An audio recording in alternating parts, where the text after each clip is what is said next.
तो नमस्कार दोस्तों, स्वागत है आप सभी का फिर से अपने हमारी साइंस एजुकेशन यूट्यूब चैनल पर, जहाँ अपन पढ़ रहे हैं फिजिक्स। ठीक है, तो अब तक अपन ने क्या पढ़ लिया था? यूनिट 1 यानी कि दृढ़ पिंड गति की रिजिड बॉडी डायनेमिक्स पढ़ लिया था, और उसके अपन ने जो 2016-18 में क्वेश्चन आए वो भी मैंने करवा दिए थे।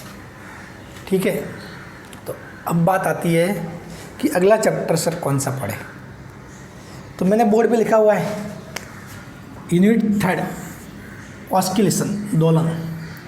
तो एक्चुअली मैंने ये यूनिट 3 क्यों लिया, इसके पीछे एक रीज़न है। देखो, सेकंड भी मैं ले सकता था। सेकंड क्या है? ऊष्मागतिकी, थर्मोडाइनमिक्स। ठीक है, जबकि थर्ड क्या है? ऑस्किलेशन, दोलन। तो मैंने इसलिए लिया कि जो मैंने पहला चैप्टर पढ़ा ना, वो क्या है? मैकेनिक्स का पार्ट है। किसका पार्ट है? मैकेनिक्स का। समझ रहे हो? मैकेनिक्स मतलब मैकेनिक्स हुआ अपना, वो विद्युतिकी वगैरह, तो वो मैकेनिक्स से संबंधित चीज़ें हैं। इसमें सारी वो चीज़ें आएगी, वेग, बल, वस्तु की गति, सेम चीज़ें आएगी। तो अपन चाहते हैं कि मैकेनिक्स को एक साथ पूरा किया जाए। ठीक है, जो पहला चैप्टर था वो भी किस में था? मैकेनिक्स में था, और ये भी मैकेनिक्स में, इसलिए मैंने यूनिट 3 ली है। ठीक है, तो आप समझ गए होंगे मेरी बात। नहीं तो अपन, अगर ऐसा कुछ नहीं होता तो अपन यूनिट 2 ही लेते, लेकिन 3 लेने का कारण ये है कि मैकेनिक्स अपन एक साथ पहले पूरी कर दे, ताकि ये बल, गति, वाति, ये सारी चीज़ें एक साथ निपट जाए। फिर उसके बाद बाकी चीज़ें फिर अपन आएंगे, आवेश, वोल्टेज वगैरह, इन पे फिर बाकी चीज़ें वन बाय वन। चलिए, अब ऑस्किलेशन की बात करें, दोलन। इंग्लिश में बोलते हैं ऑस्किलेशन, हिंदी में दोलन। देखिए, इसमें कुल मिलाकर आपके 2 टॉपिक दिए हुए हैं, सब टॉपिक। इस टॉपिक के अंदर 2 सब टॉपिक दिए हुए हैं। इस यूनिट के अंदर 2 सब टॉपिक है। कितने हैं? 2 सब टॉपिक। एक है simple harmonic motions and it's example, यानी कि सरल आवर्त गति और उसके उदाहरण। और एक है रेजोनेंस, अनुनाद। एक्चुअली रेजोनेंस अपने आप में बहुत बड़ा टॉपिक है, लेकिन आपके लेवल से बहुत छोटी सी चीज़ है जो मैं बता दूंगा। ठीक है, लेकिन समझने वाला है, बहुत अच्छा टॉपिक, लेकिन समझने वाला है। सरल आवर्त गति ये कोई टॉपिक नहीं होगी, ये तो बहुत बड़ा पूरा, मतलब ये समझ लो कि यूनिटी अपने आप। इसको सब टॉपिक में बांट दिया, लेकिन अपनी पूरी यूनिट है सरल आवर्त गति। पहले अपन समझेंगे आवर्त गति, फिर पढ़ेंगे सरल आवर्त गति, ऐसे। ठीक है, और उसके उदाहरण। तो देखो, 2016 में क्या हुआ था, यहाँ से 2 न्यूमेरिकल आए थे। किसके? Simple harmonic motion. अब इसमें बहुत सारी चीज़ें, स्प्रिंग का संयोजन है, सरल लोलक है, फिर स्प्रिंग को भले क्षैतिज रखो, ऊर्ध्वाधर रखो, फिर इनकी जो गतिज ऊर्जा है, स्थितिज ऊर्जा है, तो बहुत सारी चीज़ें, इनके जो ग्राफ बनते हैं वो, तो इसमें बहुत सारी चीज़ें आती है। टॉपिक वाली छोटा सा लिखा हुआ नहीं, चीज़ें इसमें बहुत सारी। जिस प्रकार आपने जड़त्व आघूर्ण पढ़ा ना, वो टॉपिक कितना पढ़ा था, उस पर कितना टाइम लगा था, वैसे क्या वैसे है, ये समझ लो। तो इसमें 2016 में 2 न्यूमेरिकल आए थे यहाँ से। ठीक है, फिर 2016 में एक थ्योरेटिकल आया था, रेजोनेंस से, अनुनाद से। वो थ्योरेटिकल नहीं था, ये समझ लो न्यूमेरिकली था, बस थ्योरेटिकल की फॉर्म में दिया था, इसलिए मैंने थ्योरेटिकल लिख दिया। बाकी वो भी न्यूमेरिकली था, और 3 क्वेश्चन थे कि ठीक है, 2016 की बात है ये। अब 2018 में भी 3 क्वेश्चन, तीनों न्यूमेरिकल। तो देख लो, मतलब मोटी चीज़ें क्या हो रही है, इससे न्यूमेरिकल आ रहे हो, तो इससे सवाल भी बहुत टफ बन रहे हैं, इतने ईजी भी नहीं बन रहे। ठीक है, 2018 वाले भी इतना ईजी नहीं था, हालांकि 2018 का पेपर ईजी था, लेकिन इस चैप्टर के सवाल इतने ईजी नहीं थे। और 2016 तो सभी को पता ही है, बोलने का काम ही नहीं है। ठीक है, ये अपने को पढ़ना है, समझ गए? 3 क्वेश्चंस आ रहे हैं, तो अपन कोई भी चैप्टर छोड़ तो सकते नहीं, मैंने पहले बता दिया। ये हर एक चैप्टर से 3 क्वेश्चन तो मिनिमम है ही है। तो आज अपन स्टार्ट करते हैं दोलन। पहले मैं बताऊँगा दोलन क्या होता है, फिर सरल आवर्त गति क्या होती है, इसके उदाहरण क्या होते हैं, वगैरह वगैरह चीज़ें अपन पॉइंट बाय पॉइंट आगे बढ़ने वाले हैं। चलिए स्टार्ट करते हैं यूनिट 3। अब बोर्ड पे ध्यान से देखिए, अभी जो अपन पढ़ेंगे वो पढ़ेंगे आवर्त गति के बेसिक कॉन्सेप्ट, यानी कि बेसिक चीज़ क्या होती है एक्चुअली में आवर्त गति। ठीक है, तो अब देखो, एक एक लाइन को ध्यान से पढ़ना। पहला मैं बता रहा हूँ आवर्त गति, कि आवर्त गति क्या होती है। गति तो आप सभी को पता है, गति क्या करता है, मतलब गति मतलब कोई वस्तु मूव करती है, मतलब एक जगह से दूसरी जगह जाना, वस्तु की स्थिति में समय के साथ परिवर्तन, ये समझ लो, वो होता है गति। तो अब आवर्त गति क्या होता है, यानी कि आवर्त गति। तो देखो यदि कोई कण या वस्तु, कुछ भी ले लो, कण मतलब बिंदु द्रव्यमान छोटा सा बिल्कुल, या वस्तु कुछ भी हो सकती है, अपनी गति को एक निश्चित समय अंतराल के बाद पुनरावर्तित करता हो तो उसकी गति को आवर्त गति कहते हैं।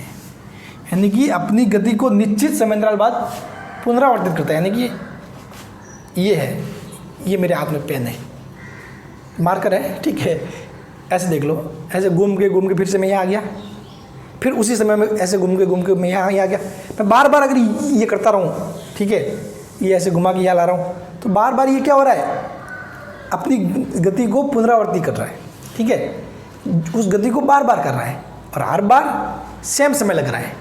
हर बार क्या लग रहा है, सेम समय लग रहा है। यानी कि देखो यदि कोई कण वस्तु अपनी गति को एक निश्चित समय अंतराल के बाद पुनरावर्तित करता है, यानी कि भाई 1 सेकंड में मैं घूम के आया, फिर से ऐसे हो रहा है 2 सेकंड 3 सेकंड, तो मैं हर एक 1 सेकंड में अपनी गति की क्या कर रहा हूँ, पुनरावर्ती कर रहा हूँ, तो उसकी गति को आवर्त गति कहते हैं। उसकी गति को आवर्त गति कहते हैं, ठीक है।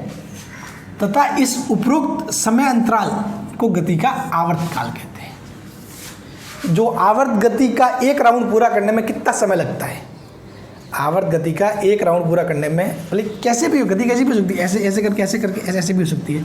मैं सेम पथ फॉलो करूँ, ऐसे करके ऐसे, तो ये मैं क्या कर रहा हूँ, सेम टाइप की कर रहा हूँ गति। देखो यहाँ से ऐसे जा रहा हूँ, ऐसे आ रहा हूँ, तो इसको क्या बोलेंगे, आवर्त गति। और यहाँ से घूम के वापिस यहाँ तक आने में जो टाइम लगता है उसको बोलते हैं आवर्त काल। उसको क्या बोलेंगे, आवर्त काल। तो यदि कोई कण या वस्तु अपनी गति को एक निश्चित समय अंतराल के बाद पुनरावृत्ति करता हो तथा उसकी गति को आवर्त गति कहते हैं, तथा इस उपरांत समय अंतराल को गति का आवर्त काल कहा जाता है। आवर्त काल को अपन लिखते हैं टी से, बड़ा वाला टी से लिखते हैं, ठीक है, उसको मैं आगे बताऊंगा। अब ये तो होगी आवर्त गति। अब आवर्त गति में कुछ और प्रकार होते हैं, टाइप होते हैं, ठीक है।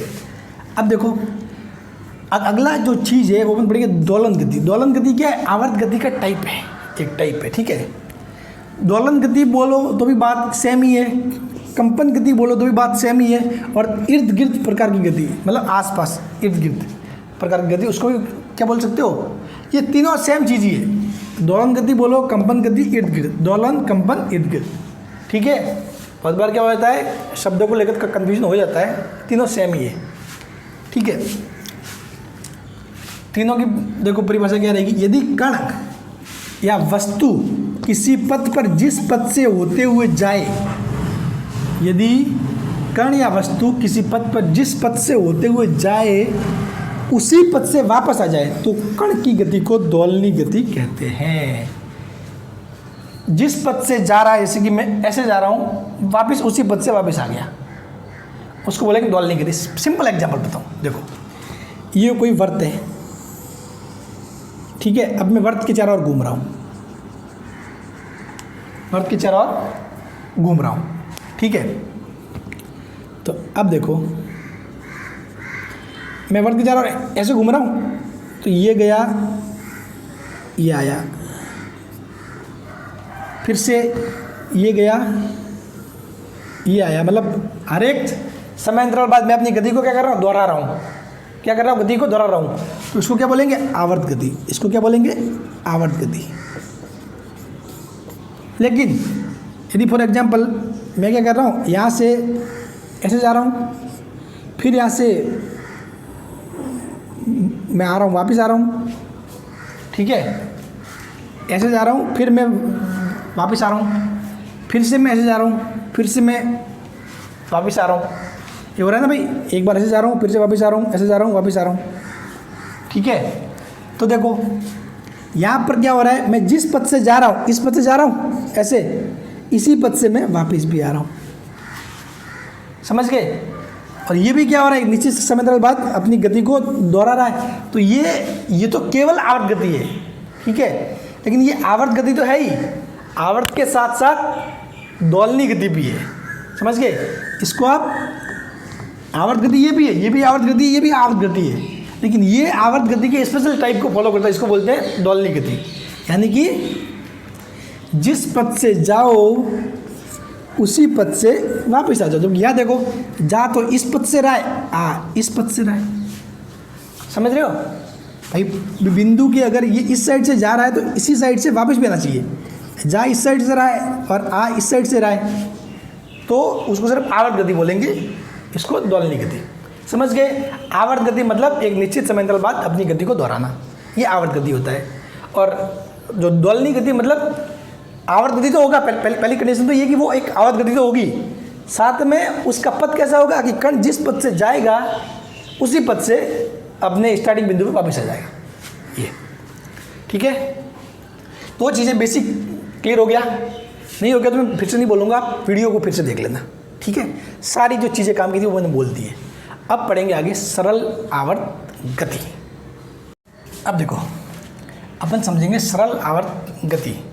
एक बात ध्यान रखना, जो मैं आज के लेक्चर में और नेक्स्ट लेक्चर में जो बताऊंगा ना, उसको अच्छे से ध्यान देके पढ़ना, क्योंकि वो बेसिक है। उसके बाद यदि ये समझ में नहीं आया तो फिर आगे आपको कुछ भी समझ में आने वाला नहीं है, सारा ऊपर से जाने वाला है, साफ बात है। ठीक है? ये बहुत ही बेसिक है, तो इनको समझना बहुत ज़रूरी है अच्छे से, इसीलिए मैं आपको एक एक पॉइंट सही से बता रहा हूँ। अब बात करते हैं सरल आवर्त गति। किसकी? सरल आवर्त गति। आपने देखा होगा कि अपन बहुत बार फिजिक्स में पढ़ते हैं, ऐसे एक टॉपिक होता है सिंपल हार्मोनिक मोशन। यही क्या है? सरल आवर्त गति है। सिंपल हार्मोनिक मोशन ही क्या है? सरल आवर्त गति। अब सरल आवर्त गति क्या है? ये दोलनी गति का एक प्रकार है। पहले बताया था आवर्त गति मतलब एक समय अंतराल बाद अपनी गति की पुनरावृत्ति करे, यानी कि उसको दोहराए, आवर्त गति। फिर दोलनी गति क्या होता है कि आवर्त गति तो हो, लेकिन जिस पद से जाए उसी पद से वापस आ जाए, वो दोलनी गति। तो इस दोलनी गति का भी एक स्पेशल प्रकार है, वो है सरल आवर्त गति। तो यदि कण या वस्तु किसी पथ पर इस प्रकार दोलनी गति करे कि वस्तु पर एक निश्चित बल, निश्चित बोल रहा हूँ, फिक्स नहीं बोल रहा हूँ कि इसका मतलब मान फिक्स है, वो नहीं बोल रहे, निश्चित बल बोल रहे। ठीक है? कि वो एक प्रकार का ही बल माध्य स्थिति की ओर लगे, तथा लगने वाले बल का परिमाण माध्य स्थिति से विस्थापन x के समानुपाती हो। भाई माध्य स्थिति की ओर बल लगे और लगने वाला जो क्या अपने परिमाण है वो विस्थापन x के समानुपाती हो, यानी कि जितना ज़्यादा विस्थापन उतना ज़्यादा बल। स्प्रिंग देखो, स्प्रिंग को क्या करती है? स्प्रिंग की गति क्या है रियल में? अब जिस पद से खींचते हो उसी पद से वापस आ रहा है, तो दोलनी गति है। इसमें आप ये भी देखो कि आप खींचोगे ना तो एक बल लगेगा अंदर की ओर, जो आपको मजबूर कर देगा कि आप स्प्रिंग जैसे छोड़ोगे ना, या फिर आपके हाथ पे भी जोर लगेगा कि अंदर की तरफ, उस माध्य स्थिति की ओर वो स्प्रिंग अपने आप को लाने की कोशिश करेगी। तो क्या हो रहा है एक्चुअल में? स्प्रिंग में यही होता ना, ये स्प्रिंग है, आप खींचोगे इसको ऐसे तो हमेशा बल इसको सिमटने की कोशिश करेगा, माध्य स्थिति को लाने की कोशिश करेगा। आप विस्थापन इस साइड करोगे x, तो बल हमेशा किस साइड लगेगा? इस साइड लगेगा। ठीक है? तो और जितना ज़्यादा विस्थापन करोगे, जितना ज़्यादा खींचोगे उतना ज़्यादा बल लगेगा। स्प्रिंग को थोड़ा खींचोगे बल कम लगेगा अंदर की ओर, ज़्यादा खींचोगे अंदर की ओर ज़्यादा लगेगा। तो इसलिए बता रहा हूँ कि परिमाण माध्य स्थिति से विस्थापन x के समानुपाती होता है। समझ गए स्प्रिंग के एग्जाम्पल से? अब देखो यहाँ पर देख लो, मैं डायग्राम में बनाया, ये कोई पथ है जिस पथ पे गति करनी है, माध्य स्थिति है। ठीक है? अब जिस साइड विस्थापन होगा उसके विपरीत हमेशा बल लगेगा। सेम स्प्रिंग का केस ही मान लो, अगर विस्थापन इस साइड हो रहा है तो बल इस साइड लगेगा, बल हमेशा माध्य स्थिति को लगेगा। बल हमेशा देखो, इस केस में भी माध्य स्थिति की ओर है, इस केस में माध्य स्थिति की ओर है। यहाँ विस्थापन भले किसी भी साइड हो, उससे कोई फर्क नहीं पड़ता। मेन चीज़ ये है कि बल हमेशा माध्य स्थिति की ओर लगेगा, यानी कि बल क्या करेगा? वस्तु को माध्य स्थिति को लाने की कोशिश करेगा। तो इस प्रकार के बल को क्या बोलते हैं? प्रत्यानयन बल बोल रहे हैं। क्या बोलते हैं? प्रत्यानयन बल, न था यन बल बोलते हैं। ठीक है? अब देखो, इस बल को प्रत्यानयन बल कहते हैं, और ये हमेशा वस्तु को माध्य स्थिति की ओर लाने का प्रयास करता है। क्या करता है? वस्तु को माध्य स्थिति को लाने का प्रयास करता है। नेगेटिव चिन्ह आया है, अब देखो इसके बारे में बात करते हैं। मैंने बताया था कि निश्चित बल माध्य स्थिति की ओर लगे तथा लगने वाले बल का परिमाण माध्य स्थिति से विस्थापन x के समानुपाती हो। तो समानुपाती मतलब F समानुपाती x, ऐसे लिखते हैं, फिजिक्स में पढ़ते हैं अपन, F समानुपाती x। तो अब देखो एफ के ऊपर तीर लगा दिया मैंने आई के एक्स। अभी ये ऐसा मैंने क्यों किया, एक्चुअली ऐसा इसलिए किया है, आप देखोगे ना रियल में आप इसको देखोगे तो एक्स इस साइड है, एफ इस साइड है, हमेशा एक दूसरे के विपरीत है। आप इसको सदिश फॉर्म में देखोगे सही ढंग से तो मैं एक चीज़ बताऊँ, आपका कॉन्सेप्ट क्लियर हो जाएगा। ठीक है, ध्यान से देखना, इतनी बेसिक चीज़ कोई बताता है नहीं, मैं बता रहा हूँ अच्छे से। देखो एफ है ना, तो आप एफ को जैसे लिखने को क्या लिखोगे, जैसे कि ये वाला पोर्शन मान लो आप, ठीक है, या फिर ये मान लो, यहाँ से आप अच्छे से समझ जाओगे। ये वाला पोर्शन मान लो, इसमें क्या हो रहा है, एफ इस साइड लग रहा है, यानी कि माइनस आई। इसको क्या लिखोगे, एफ क्या लिखोगे एक्चुअली में, एफ आई ऐसे होगा रियल में अगर लिखोगे तो इज इक्वल टू, ठीक है। यहाँ पे समानुपाती चिन्ह है अपने पास क्या है, समानुपाती को अपन जब इक्वल में लिखेंगे तो के क्या आ जाएगा, कांस्टेंट आ जाएगा। के क्या एक्चुअली में एक कांस्टेंट है, नियतांक है, ये लिख दो, मैंने लिखवाया नहीं यहाँ पे। के क्या है, नियतांक क्या है, कांस्टेंट।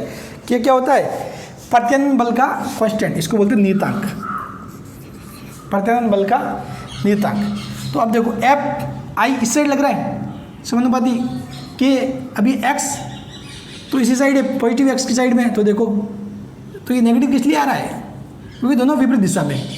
देखो इसको आप अभी आई से आई कैंसिल कर दो तो एफ बराबर क्या लिख सकते हो, माइनस के एक्स लिख सकते हो, माइनस के एक्स लिख सकते हो ना, तो यही बात है। तो F is equal to minus के एक्स, ऐसे मैं सदिश की फॉर्म में लिखा कि दोनों सदिश क्या है, एक दूसरे के विपरीत है, समझ गए। अगर आप आई की फॉर्म में लिखना चाहो तो भी लिख सकते हो, ये लास्ट में ऐसे आ जाएगा, F is equal to minus के एक्स। और मोस्टली अपन सारी चीज़ें आगे F is equal to minus के एक्स से ही करने वाले हैं, ठीक है। नाक की कुछ लग गया क्या,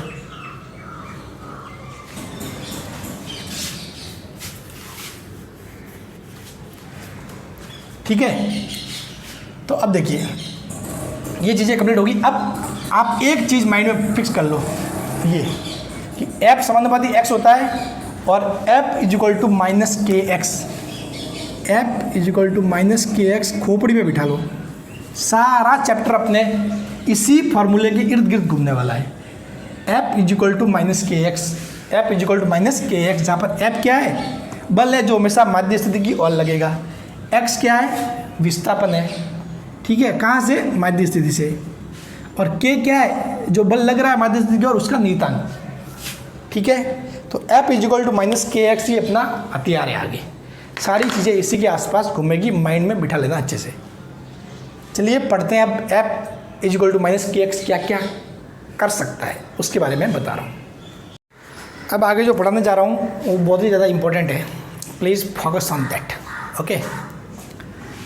मैंने बताया सबसे इम्पोर्टेंट चीज़, F is equal to minus के एक्स। एफ क्या है, लगने वाला प्रत्यानयन बल, के नियतांक एक कांस्टेंट है, एक्स क्या है, विस्थापन माध्य स्थिति से, ठीक है।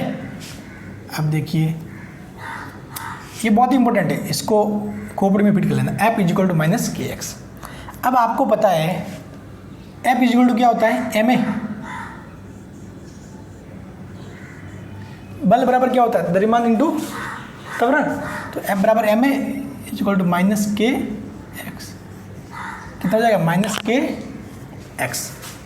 अब देखो ए क्या होता है, ए अब देखोगे बेसिकली तो ए होता क्या है, ए होता है वेग में परिवर्तन की दर dv बाय dt। ए वेग में परिवर्तन की दर होता है dv बाय dt, जबकि वेग क्या होता है, dx बाय dt। विस्थापन में परिवर्तन की दर क्या होता है, वेग होता है, ठीक है। तो यदि आप ये v की जगह ये dx बाई dt लिखोगे तो a क्या आ जाएगा, a आ जाएगा d by dt of dx dt। इसको लिखते हैं a is equal to D square X upon D T square, D square X upon D T square, इसको आप लिख लेना, ठीक है। मेरे पास बोर्ड पे जगह नहीं इसलिए मैं आपको यहाँ पे नहीं लिखवा रहा हूँ, इसको आप साइड में लिख लेना कि कैसे आया, ठीक है। तो अब देखिए एम ए को क्या लिखें, D square X upon D T square is equal to minus के एक्स, इज इक्वल टू क्या हो जाएगा, माइनस के एक्स। ठीक है, अब देखो यदि मैं ऐसे लिखूँ इसको D square X upon D T square क्या हो जाएगा, माइनस के बाई एम को इसे लेके जाऊँ K by M X minus K by M X. अब मैं फिर से इसको इस साइड ले आऊँ D square X upon D T square plus इस साइड आ जाएगा तो K by M X is equal to 0, K by M X is equal to 0। अब देखो वो क्या रहा यहाँ पर, D square X upon D T square plus K by M X. अब इस के बाई एम को क्या लिखेंगे, ओमेगा स्क्वायर।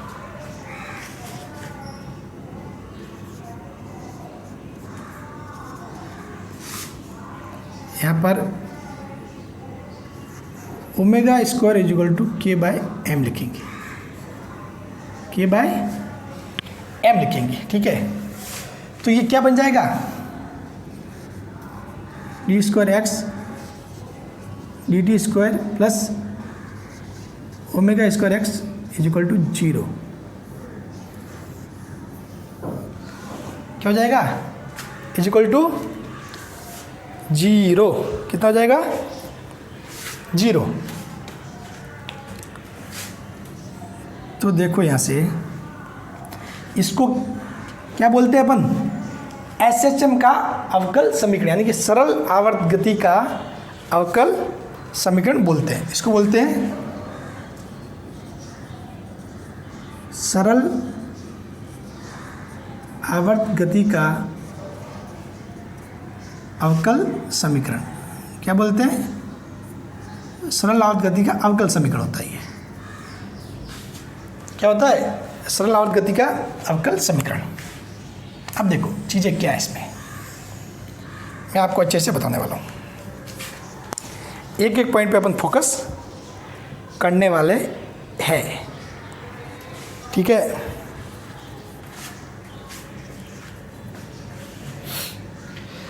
अपन ने के बाई एम को ओमेगा स्क्वायर लिखा है। अब चीज़ें मैं बता रहा हूँ यहाँ पर क्या है, एम क्या है, गति करने वाली वस्तु का द्रव्यमान।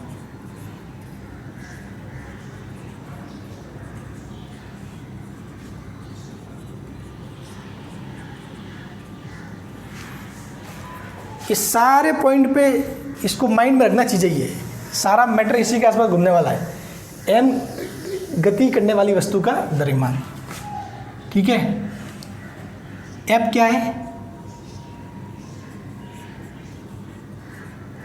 माध्य स्थिति की ओर लगने वाला बल, लगने वाला बल। ठीक है, माध्य स्थिति को लगने वाला बल। और के क्या है, के है बल नियतांक। के को क्या लिखोगे, बल नियतांक। तो अब बाकी की क्या रह गया, एक्स क्या है, माध्य स्थिति से विस्थापन, एक्स माध्य स्थिति से विस्थापन। अब क्या रह गया बाकी, और ओमेगा। तो ओमेगा है वस्तु का, मतलब जो वस्तु गति कर रही है उसका। ठीक है, या फिर जो अपने जो सरल आवर्त गति हो रही है उसका।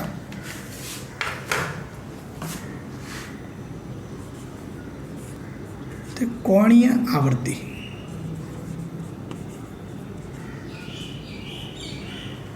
कोणीय आवृत्ति, इसको क्या बोलते हैं, ओमेगा को बोलते हैं कोणीय आवृत्ति। ओमेगा क्या है यहाँ पर, कोणीय आवृत्ति। समझ गए। अब देखो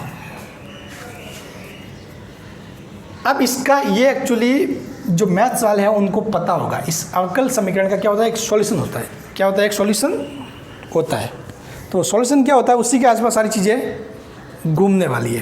लेकिन उससे पहले एक चीज़ मैं आपको और बता दूं, क्योंकि ओमेगा स्क्वायर बराबर आपने के एम लिखा है, तो यहाँ पर ओमेगा बराबर क्या हो जाएगा, रूट ऑफ के एम। इसको भी खोपड़ी में बिठा लेना। सारे जो आवर्तकाल वगैरह है वो इसी के आसपास घूमने वाले हैं, इसी के आसपास घूमने वाले हैं, ठीक है, कोणीय आवर्ती।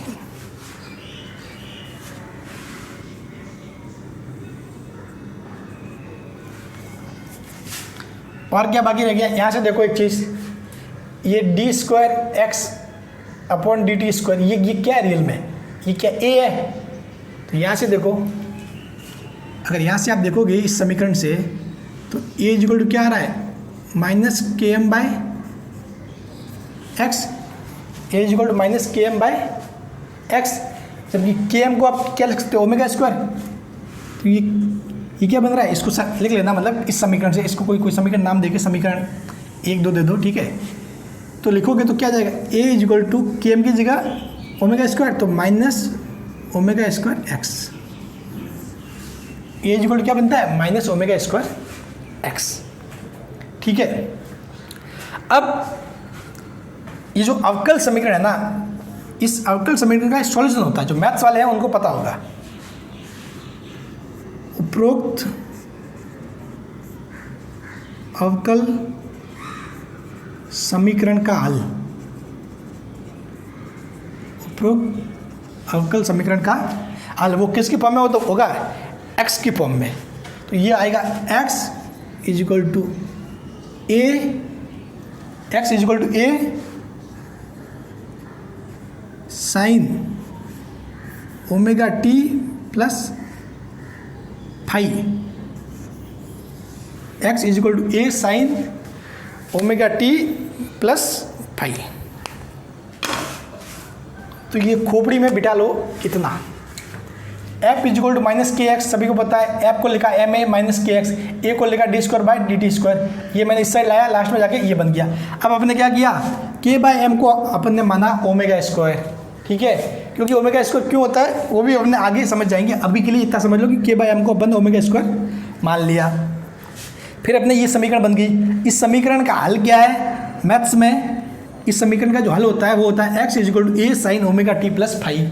अपने अगले वाला लेक्चर पूरा इसके ऊपर ही है, सारे इसके ऊपर न्यूमेरिकल वगैरह सारी चीज़ें इसके ऊपर ही है अपने, ठीक है। फिर इसमें m क्या है, गति करने वाली वस्तु का द्रव्यमान है, f क्या है, माध्य स्थिति को लगने वाला बल, k क्या है, बल नियतांक है, x माध्य स्थिति से विस्थापन, कहाँ से, माध्य स्थिति से, ओमेगा क्या है, कोणीय आवृत्ति है, ओमेगा क्या है, कोणीय आवृत्ति, ये वही है, मतलब जिस प्रकार अपने कोणीय वेग होता है ना, उसी प्रकार ये क्या है, कोणीय आवृत्ति। समझ गए, आवर्ती आवर्तकाल, ये चीज़ें भी मैं आपको कल सही से एक्सप्लेन करने वाला हूँ, ठीक है। और यहाँ से देख लो, a is equal to minus के एम, तो a is equal to minus omega square k. ये सारी चीज़ें अच्छे से एक बार रिवाइज करना, ठीक है। अगला वाला लेक्चर देखने से पहले इसको 2 बार देख लेना इस वीडियो को, ठीक है। तो सारा काम इसी के आसपास होने वाला है, तो डोज ज़्यादा हो जाएगा क्योंकि बहुत सारी चीज़ें हो गई है, भले ही वीडियो छोटा है 30 मिनट का है, लेकिन चीज़ें बहुत सारी हो गई है। तो इसलिए मैं चाहता हूँ आज इसको यहीं स्टॉप कर दिया जाए, मैं भी फिर अपना काम करूँ, ठीक है। तो कल अपन इसी के बेस पे अपने आगे का प्रोसेस होने वाला, तो इसको ध्यान से एक बार देख लेना। Thank you so much.